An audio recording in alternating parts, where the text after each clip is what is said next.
अब हम विविध देख लेते हैं जो भूगोल में अभी तक विश्व भूगोल से आए हुए क्वेश्चन है।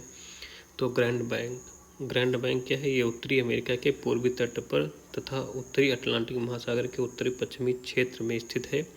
ग्रैंड बैंक क्या है? उत्तरी अमेरिका के पूर्वी तट पर तथा उत्तरी अटलांटिक महासागर के उत्तर पश्चिम क्षेत्र में स्थित है। अत्यधिक महत्वपूर्ण मत्स्य ग्रहण क्षेत्र है, क्योंकि ग्रैंड बैंक में यह क्या होता है, गर्म जलधारा और ठंडी जलधारा आपस में मिलती हैं। गर्म जलधारा आती है नीचे से और इधर ठंडी जलधारा आती है, दोनों मिलती हैं।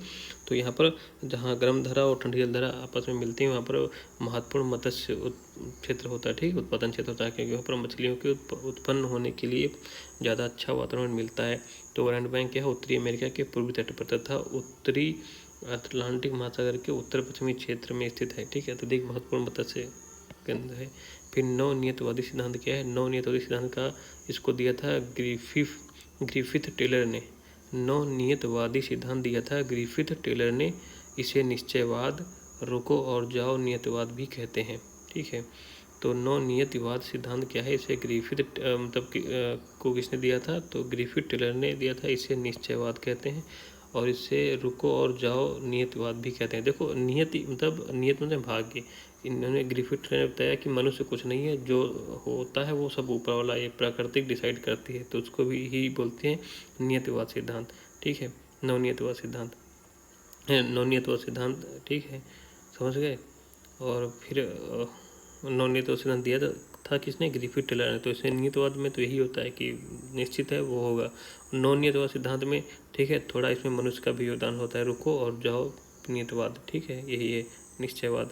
फिर अमेरिकी भूगोलवेत्ता J.E. स्पेंसर और W.L. थॉमस ने विश्व को 11 सांस्कृतिक क्षेत्रों में बांटा है। तो अमेरिकी भूगोलवेत्ता जो है J.E. स्पेंसर और W.L. थॉमस ने विश्व को कितने भागों में बांटा है? 11 क्षेत्रों में बांटा है। बीड़ी बीड़ी शरणार्थी बस्ती उत्तरी पश्चिमी युगांडा में स्थित है। बीड़ी बीड़ी शरणार्थी बस्ती उत्तरी पश्चिमी युगांडा में स्थित है।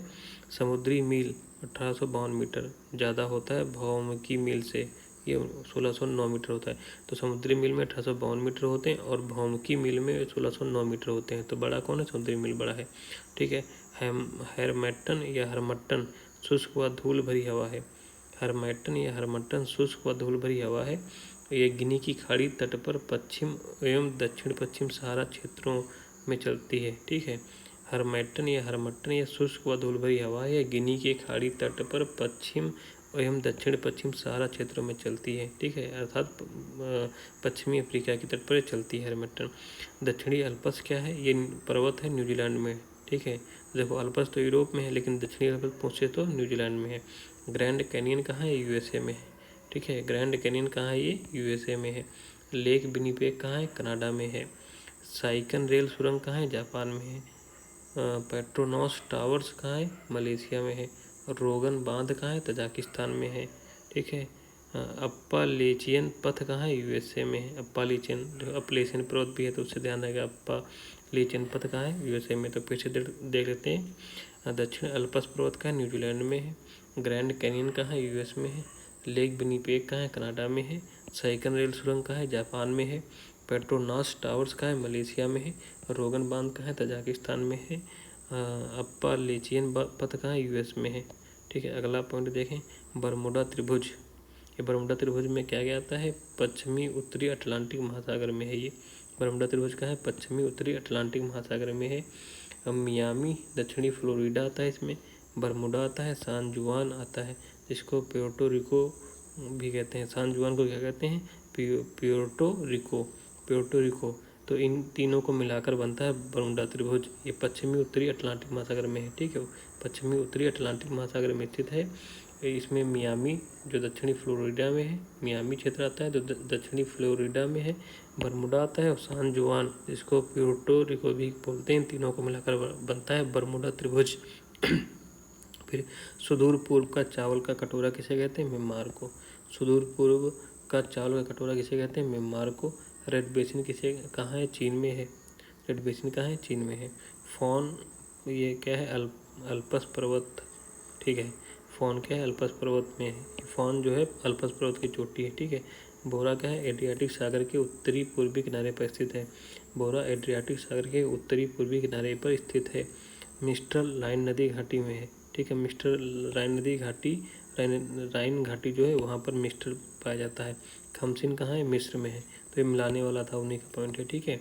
फोन अल्पस पर्वत पे चलती है, ये हवा है, इस स्थानीय हवा है ना, अल्पस पर्वत पे चलती है। बोरा जो है एड्रियाटिक सागर के उत्तरी पूर्वी किनारे पर चलती है, और मिस्टर जो है राइन घाटी में चलती है, और खमसिन कहाँ चलती है? मिस्र में। सब स्थानीय पवने हैं, अभी इनको हम पढ़ेंगे, ठीक है। कोपा कबान पुलिन क्या है? ये ब्राज़ील के रियो डी जेनेरो में पाया जाता है। कोपा कबान पुलिन ब्राज़ील के रियो डी जेनेरो में है ये, ठीक। कोपा कबाना पुलिन ब्राज़ील के रियो डी जेनेरो में है, ठीक है। विश्व के सबसे ऊंची पर खगोलीय वेधशाला, ठीक है। विश्व की सबसे ऊंचाई पर खगोलीय वेधशाला क्या है, कहाँ है? लद्दाख में हानले घाटी पर, ठीक। विश्व की सबसे ऊंचाई पर खगोलीय वेधशाला कहाँ स्थापित की गई है? तो लद्दाख में हानले घाटी में। अंतर्राष्ट्रीय समुद्री संगठन का हेडक्वार्टर्स कहाँ है? लंदन, यूके में। अंतर्राष्ट्रीय समुद्री संगठन का हेडक्वार्टर्स कहाँ है? लंदन, यूके में। अंतर्राष्ट्रीय रेड क्रॉस सोसाइटी कहाँ है? जिनेवा में। अंतर्राष्ट्रीय न्यायालय का हेडक्वार्टर्स कहाँ है? द हेग में। यूरोपीय आर्थिक समुदाय का हेडक्वार्टर्स कहाँ है? ब्रुसेल्स में। खाद्य एवं कृषि संगठन एफओ का हेडक्वार्टर्स कहाँ है? रोम, इटली में। तो अंतर्राष्ट्रीय रेड क्रॉस सोसाइटी का हेडक्वार्टर्स जिनेवा में। अंतर्राष्ट्रीय न्यायालय का हेडक्वार्टर्स द हेग में। यूरोपीय आर्थिक समुदाय का हेडक्वार्टर्स ब्रुसेल्स में। खाद्य एवं कृषि संगठन का हेडक्वार्टर्स रोम, इटली में, ठीक है। उसके बाद कैलाश मानसरोवर तीर्थ यात्रा हेतु वीज़ा लेना पड़ता है, क्योंकि यह चीन तिब्बत में स्थित है। कैलाश मानसरोवर, ठीक है, के लिए वीज़ा लेना पड़ता है, क्योंकि ये भारत में नहीं है, ये कहाँ है? चीन तिब्बत में स्थित है, इसलिए वीज़ा जरूरत पड़ती है। ऑस्ट्रेलिया में क्रिसमस 25 दिसंबर को मनाया जाता है, और उस समय ऑस्ट्रेलिया में क्या होता है? गर्मी होता है। यहाँ 25 दिसंबर को ठंडक होती है, लेकिन ऑस्ट्रेलिया दक्षिणी गोलार्ध में पड़ता है ना, तो वहाँ पर उस समय क्या होती है? गर्मी होती है, ध्यान रखना। ओपेक सदस्य कौन से हैं? Algeria, Angola, DRC, Equatorial Guinea, Gabon, Iran, Iraq, Kuwait, Libya, Nigeria, Saudi Arabia, UAE, Venezuela. तो ये ओपेक के सदस्य पूछता है कौन सा नहीं है, तो इम्पोर्टेंट है, याद रखना। ओपेक सदस्य कौन से हैं? ओपेक में अल्जीरिया है, अंगोला है, डीआरसी है, इक्वेटोरियल गिनी है, गैबोन है, ईरान है, इराक है, कुवैत है, लीबिया है, नाइजीरिया है, सऊदी अरब है, यूएई है, वेनेजुएला है। तो ये ओपेक के सदस्य हैं। Algeria, Angola, DRC, Equatorial Guinea, Gabon, Iran, Iraq, Kuwait, Libya, Nigeria, Saudi Arabia, UAE, Venezuela, ठीक है। आगे देखें अगला पॉइंट, तुर्की राज्यों का संगठन, ये 2009 में स्थापित हुआ था। तुर्की राज्यों का संगठन 2009 में स्थापित हुआ था। ये संस्थापक सदस्य हैं, इसमें कौन से संस्थापक सदस्य हैं तुर्की राज्यों के संगठन में? तो अजरबैजान है, कजाकिस्तान है, किर्गिस्तान है और तुर्की है। 2019 में उज्बेकिस्तान भी इसमें शामिल हो गया था। तो तुर्की राज्यों का संगठन है जो 2000 में बना था। इसके संस्थापक सदस्य कौन से हैं? अजरबैजान है, कजाकिस्तान है, किर्गिस्तान है, तुर्की है, ठीक है।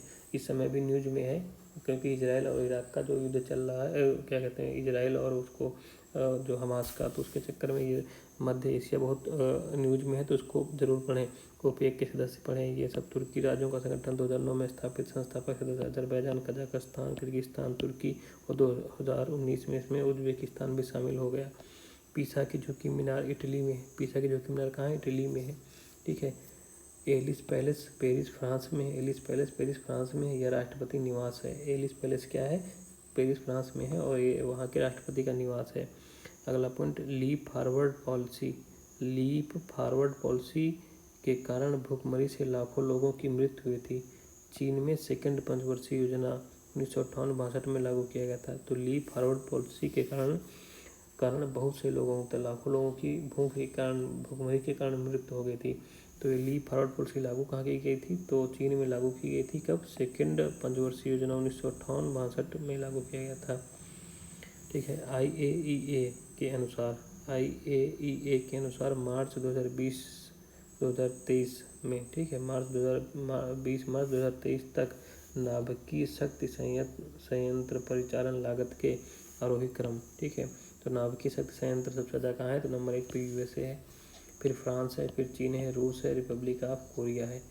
तो नाभिकीय शक्ति संयंत्र के संयंत्रों में नंबर 1 पे कौन है? यूएसए है, फिर फ्रांस है, फिर चीन है, फिर रूस है, फिर रिपब्लिक ऑफ कोरिया है।